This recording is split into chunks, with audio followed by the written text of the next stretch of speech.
everybody, and welcome back to the studio where you watch a grown man child geek out about little bits of plastic. Thank you. Thank you so much for supporting my addiction. So I was reading through the comments of the last episode and somebody asked about the beautiful assistant, but I have to say, it's a shame because we had to let her go. She moved on to bigger and better things, and I doubt that she would want to come back to help me do some... Yep. Yep, okay, here she is.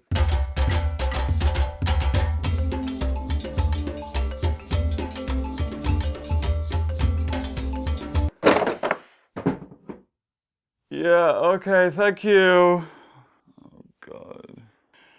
Ooh. So you don't see that bit. We usually cut that out. Does it look good? Ah! Ooh! So, here they are! I can't even remember what it said in the box, but I think these were Jurassic World Fallen Kingdom Attack Set A. So these are probably the cheap ones. I'll probably put up the price of what each one of these costs. And these are the ones in the last video I said I was actually worried about how they would look in terms of quality. So starting off, well, I just wanted to get look so cool. I'm so professional, I know. Anyway, yes. So we have let's introduce them one by one as if they're starring actors in an amazing movie. So first off, in the macro lens is the Velociraptor. In fact, actually, I should probably have. Well, I can't. There you go. Hopefully that's in focus. So this is yeah, just a generic Velociraptor packaging. Really nice. Again, they're going for that sort of metal aesthetic the Jurassic World Fallen Kingdom are trying to do, as if they're all being in cages, being transported off the island, which we don't know. I mean, that's obviously what's going to happen, but this one in particular, it's like a Velociraptor. Just generic Velociraptor, which is quite interesting. Back of the box as well. So there you have. You've got the other ones in the same set. So you've got Blue, Gallimimus, Parasaurus, I was going to say Parasaurus, Dilophosaurus, that's wishful thinking, and a Dimorphodon. So that is a quick close-up of Velociraptor. Moving on to the next one, the Gallimimus, which has never really had a decent model. There was one for the Lost World, and it was like really big. Hopefully I put a picture of it somewhere there or something. And it was okay. Yeah, maybe I'll be here so I can put the... Yeah, there we go. There you can put the image. So it wasn't really the best. It was like big. It was a big electronic one which you click and its legs would go, I think. But it didn't really look like a Gallimimus from the movie. And there was also a baby version in Jurassic Park for like where the characters got those as well. But anyway, here's the Gallimimus, and can I just have a quick look at it? Yeah, that's really not too bad, I've got to admit. I expected them to be smaller. It's quite nice because in the plastic you can see that they've... I mean, I'll unbox these, of course, don't worry. Don't worry, guys. I really don't want to, but when they come out in the UK, they're supposed to be all coming out on April 14th. In fact, the box itself said, do not put on shelves until April 14th or 16th or something like that. But yeah, the plastic was really good. Back of the box is exactly the same. On to the third one. This one looks awesome. This is the Dilophosaurus. Loads and loads of detail on the head there. We'll definitely have a closer look at that. The frill is being printed on, and you can kind of tell because there's, I mean, you can't really see it, maybe not too well here, but there's like lines of print where it's obviously like scanned or, you know, like sprayed on or something like that. So that's a bit of a shame because you can see a lot of spotting on that. But it does come with some venom, which clips into the actual toy itself, which is really good. And, oh no, saving you for last, yes. This one is Dimorphodon, and it looks really good. Paint job not bad. We'll have a closer look at that. And of course, if you want to, you can grab your Jurassic World scanner app, and I'll make sure to get a close-up of all of these because you can use these multiple times. So if you do want to have it in the game, don't worry, you can scan it here. Beaver's got ya! Yeah! And the final one. A Blue! The Velociraptor. Yes, the one who was with Owen Grady. I said it right this time. I didn't say Chris Pratt. So, yeah, we got Blue there, and there it is. I kind of do want to compare this to... Well, we don't really have anything really compare apart from the Hasbro one, which was like a big version of the electronic. I could go and grab that if I really wanted to. This one, already, just looking at it, is so much better. That is pretty much all of those. But what I wanted to do before we did anything as far as unboxing them goes, while we still have the packaging, dear, is to have a look at the other Jurassic franchise packaging and just like have a little comparison. What the hell was that? I think a magpie just flew from the house. Yes, you are a dinosaur, we all know. First up, we have, this is the original packaging. This is the Jurassic Park packaging. Very standy outish. I mean, you can see there in the macro lens. You can see it from miles away. You can tell what it is. And it came with a little trading card, which was really nice. Very similar to this thing, the Jurassic World Fallen Kingdom. However, it doesn't come with a card like a collector trading card, but it does come with the scan code with an app. So it's quite similar. There's a little bit of back of the box. Then we moved on to the Lost World. So they're very similar range. So these are the dinosaurs. So here you have, I don't even know if I'm in shot. I'm very good at this, as you can tell. So you have the Pachycephalosaurus. This, I don't know what that T-Rex is. I really don't. That's one thing that baffled me. I was like, that's not a T-Rex. It looks like some melted dinosaur. Like, it just looks slimy. Maybe it's the green as well. But I gotta admit, this color right here was my childhood. Like, I remember just going into supermarkets and toy stores and just seeing, or supermarkets really, Safeway back in the day, and it was just seeing shelves of green and just being like, oh, which one do I want? I didn't, like, this was too early for me, but this one, yeah, the Lost World, a bit like with Fallen Kingdom, they're doing a bigger push with the toys. So that's that. Can I stand you against it? Yeah, we can. Then we move to the other dinosaur set, which is the Jurassic Park 3 one. Yeah, the macro lens ain't gonna pick this up. It's too big. So hopefully you could see there. Is it good? It's good. It's great. Yes. So yeah, you have the Spinosaurus. Now we have more of an open box. There was some open box with the other dinosaurs, like the T-Rex, like the Stego there. And with this one, the Thrasher T-Rex and the Pachyrhinosaurus, Spinosaurus, they all had open boxes. And then with this, the Jurassic Park 3 line, you got big ones. With this is like a medium one. You had a bigger one, which is the same, just scaled up basically. And you had the action figures, which are basically just like these. And then, oh yes, then we had Jurassic World, and there you go. That is, I tell you what, we'll put these down because they're in a league of their own. Jurassic Park 3 is a bit odd. It's a bit like because that was the first time Hasbro took over the license for the toy line. So it went a bit like, what we're doing? But you can see the similarities between the Jurassic Park 3 packaging and the Jurassic World packaging. Like, they're almost identical. The way they're sort of laid out. I don't know. I like this one. There's like just a sense of so there you go. There's the Jurassic World, just in case you missed it in 2015. And I've done the light properly this time. So yeah, look, we're doing good, aren't we? Yeah. So yes, I really prefer this one. I know it's sort of like, it's sealed and you can't really touch it or anything, but I don't know, I quite like that. Very similar in size, as you can see, like basically the same size, almost.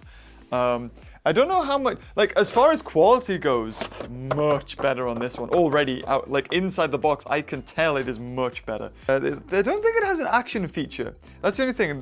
These ones don't have an action feature, but I would rather have like just an overall better product. And with that said, there's only one thing left to do, and that's open them. Yes, let's go. So yeah, I saw somebody comment saying, I love that pillow. I got this on Etsy. When I saw that, it was like, that's the 90s. Anyway, that's not what you're here for to see. Let's open, should we open blue first? Yes, let's open blue first. Yeah, there's no salvaging this. We're just gonna take it out, oh yeah, and have a play, oh no. Oh my god, no!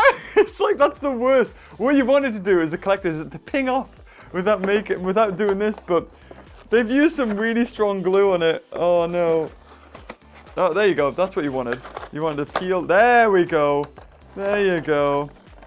You just... Yeah, there you go. That is the cleanest we're gonna get. And here. Ooh, come on. Oh, yeah. Look at you. Yes. Yes. We have our blue. Fantastic. Look at it. Ooh. Okay. Ooh. Ooh, a bit weird there. See if we can get, is that good on the macro lens? So the claws are posable, but the only thing is, they're really flimsy. Like the level of detail on the sculpt's great. I mean, you can see it there. It looks like it can bend a lot, but the thing is, if you're chucking this, if a kid has this, oh, the jaw's closable as well. Oh, that is great. Yes, look at that. How beautiful is that? Okay, so that, and then the jaw opens, and then it closes. So that's quite nice. That looks really cool. And then, yeah, you can see here, like the, if we get the arm in focus. The arm, yeah, it's really flimsy. It's a bit of a shame. Like, I feel like if you shoved that into a box, like a toy box, and it just got bent, it would kind of like hold its position after a while. Oh, it's a bit of a shame. And the toe claws themselves actually have like a little bit of varnish on them, like the toenails, so they're shiny. They're not painted, which is a bit of a shame because it would be nice. I feel like this whole thing I'm saying, it's a bit of a shame. But yeah, that little touch of detail really just makes it pop.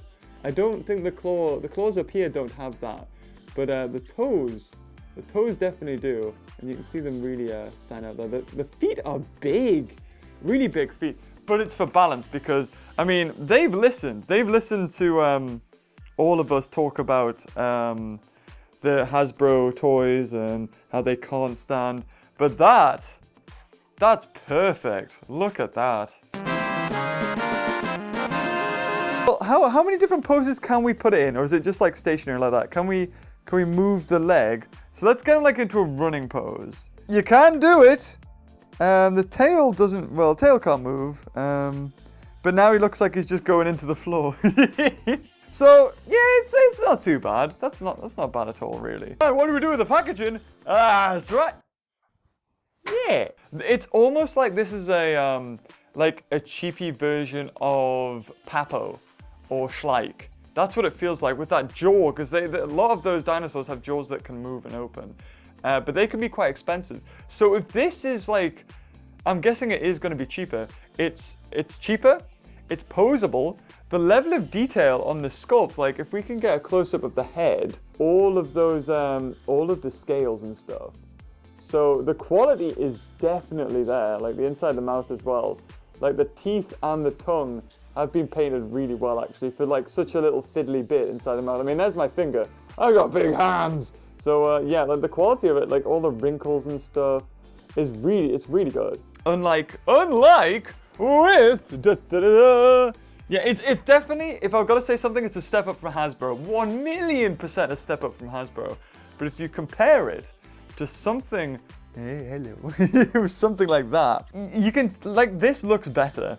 Just like paint job wise and like posability wise. Like the two poses you do with this raptor is just the normal standing pose and then this pose. So you bring the legs up and then it's attacking somebody. That's the two poses you have with this one. Or at least when I was a kid, that's what I used to do all the time. I mean, and then you got the flying out the T-Rex butthole. So really it's three poses. But with the Jurassic World Blue Raptor, you've only really got two poses, like one pose.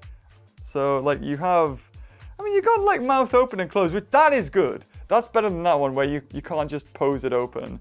But really, that's all you got. That's your posability, which to be honest isn't too bad. But I saw that Chris Pugh from the Jurassic Outpost actually bought one of these, and the leg, like this little bit here, the foot, broke. Snapped off. And now I was like sort of moving it up and down there, and I can see the tail. You can see the tail. Hold on. There we go. The tail is starting to sort of bend away a little bit. Even though these are cheaper, they don't look as durable as a super colossal T-Rex is. Ooh, that's actually kind of cool. I never thought about that. Look at that.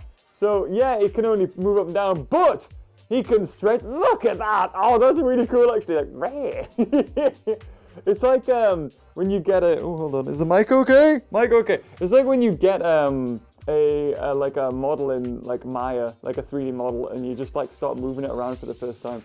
That's what that is. That's what it looks like. That's really cool. You can see like secondary animation and stuff going on there. I mean, durability, I don't know if it's really that good. 9 out of 10 or maybe 8 out of 10 for the sculpt. Sculpt's really good.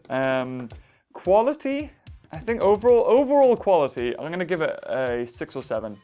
It's strong. Oh yeah, we've also got, yeah, hold on guys. I got your backs.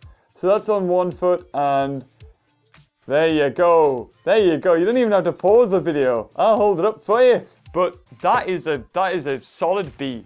Definitely. Even a C, I'd say. C, B-ish. CBBs. Please hire me. Anyway, moving on. So that is 1. Let's move on to another. Let's move on to the second Raptor, actually. So this is the other. Oh my god! Wow, what kind of pose are you doing? Right, you've got the mouth that opens and closes as well, but he's doing a really strange pose. It's almost like it's skulking in the grass. Like I said, that's a strength and a downside to these sort of models, is when you've got such a specific pose like you had with the Hasbro Raptors. Can I bend? Oh, tell you what, that looks really good actually. For a minute there, it looked like it was like a pouncing strike. Yeah, so if you bring the legs up. Oh, yeah, actually, that's really good. Look at that. For like a jumping strike, so if it was attacking blue and lunging towards it. That looks really cool, actually. So you've got 2 poses with this. That actually works. As far as like standing-wise goes, you don't get much choice. You can do that, but then he's not really going to stand because he's a bit left side heavy. The only problem with this one is that the black or grayish paint job stops at the tail, a bit like we had with the super colossal T-Rex. We had the red on the back and then it just stopped. You got the same bit here when this extra rubbery tail sort of comes in. You've got like the same sort of flimsy, sorry, I've got really big hands, don't I? So we just want to look at it, damn it. Yeah, you've got the same sort of like flimsy hands. Don't know how durable those will be in the end, but yeah, to be honest, all these are going to be the same now, except for they'll just be different dinosaurs. Ooh, yeah, there you go. Okay, I'll put you there with blue. Oh, that's quite nice actually. Like it's like lunging towards, like it was in the grass, and then pounce. I actually prefer that pose over blues, just because it's so.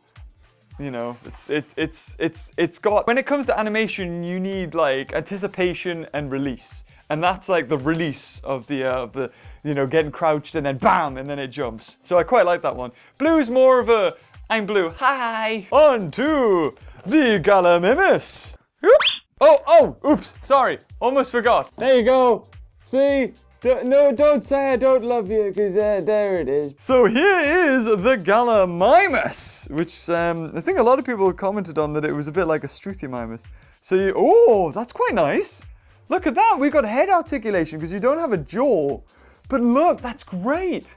Because then you could have him drinking. Because then you've got like, you could like lift the head up, it could be eating, it could be running like that, or it could be drinking. That is really good. Loads of kids are gonna, you can buy 10 of these and then just have like a flock. And I think that's kind of what they wanted to do with these toys. It was like, if you want, they're cheap and you could make your own park. And that's what I used to do like in my house when I was a kid. I used to like find tables and be like, okay, that's like the herbivore enclosure. That's the T-Rex enclosure. And I'd sort of like, my whole bedroom would start to turn into Jurassic Park. So this, I would love 10 of these. And just sort of like, if you wanted to, you could have like a diorama. It's quite nice. It's the same sort of material. The arms are way more sturdy because the Raptors, they sort of got all this thin plastic up to the arm, and the Gallimimus is all like stuck in there. There we go. So if you try and pull that, like I'm trying to pull that now. Hold on. There you go. And it's not even moving. So this is actually way better than the Velociraptors. There you go. Is that it? Is that good? That good enough? It's like, James, hold it still, damn it. Berries! Yes! So here it is, Dimorphodon. Oh, wow. Okay, this may be the best model yet. Look at that.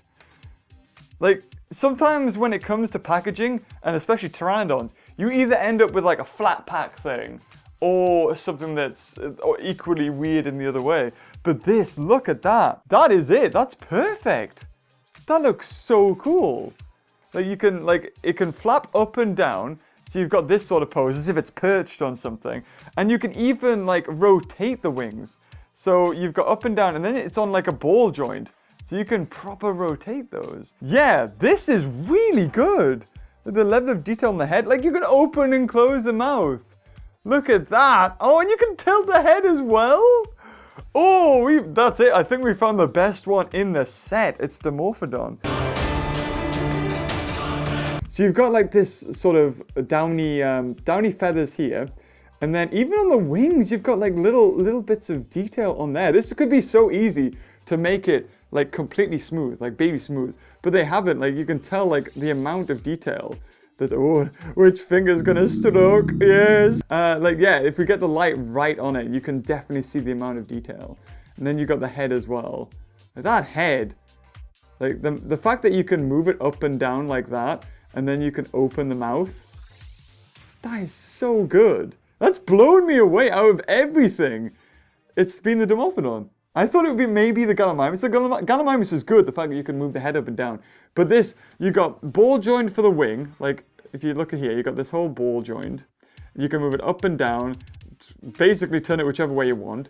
You've got even the legs, even the little feetsies. You can, they're together. Ah, gotcha. I was wondering, I was like, wait, why are both of them going? But that's okay. Okay, guys, so you can move the legs, you can move the head up and down, you can open and close the jaw, you can move the wings up and down. What more do I need to say? This is the best one. And you could perch them. If you had like a diorama, you could perch them and like recreate the aviary scene from Jurassic World. Look, you could have him, hold him like that, and he could like have one of those like see-through plastic sticks, and he's flying. Or you could have him tilted, and have him a bit like, you know, as if like the wind's caught him. And have him like one up, one a little bit down. So he's like soaring, like round like that. Oh my God, yes! This is it! This is it. If you have to buy one of these, buy the Dimorphodon. We haven't got to the Dilophosaurus, but I'm already thinking the Dimorphodon is the best. There we go. Get a little help from friends. There we go! There we go, beautiful. It still has yet to appear in a Jurassic World movie. I swear to God they're saving it for the last one. It'll not be in Fallen Kingdom 100%. Either that or it's going to be one of those scenes where they'll be, like we'll be watching a mercenary and then all of a sudden you'll hear that hooting and you'll be like, there it comes! It's going to be something like that. Right, okay. Get out your box, you. Scan that. That good enough for you? There you go. Unlock that in your game. Whoa, what on earth?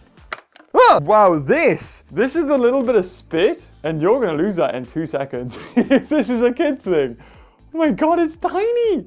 Absolutely minuscule. With gusto, there we go. Okay, so here it is. The Dilophosaurus, which has a frill that seems to be on a, ooh, how far can we go out? Ooh, and there it is. Hold on. There is the Dilophosaurus. Oh, yeah, there you go. Might be a little bit blurry.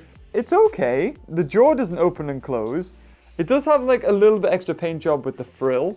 The only thing is, like the actual frill itself, sorry, not the crests on top of its head. The frill itself, I don't know if you're gonna really pick this up, like how close we can get to this frill. I'm gonna try my best. There we go. That is pretty close. And you can you can see like the straight lines of the print for however they've done this. And if you get really close to it, you can see dots. Because I think out of everything, that's the only thing that's sort of been printed in comparison to the rest of the toys. Yeah, I don't think anything else has been. It doesn't seem to be really any reason why. Like, the front of the Dilophosaur here looks really good. But then as soon as you turn it around, it's like, oh, it's just green. It's just like a big block of green, which is a bit of a shame. That is, if there was a button to launch it, it's disappearing. You're losing this behind a sofa or something. It's being sucked up by the vacuum. So it has posable legs, but again, because of its, you know, its interesting pose, you're not really gonna get much articulation, are you? Like, you could lean down like that, I suppose. All these dinosaurs suffer from like Bigfoot syndrome.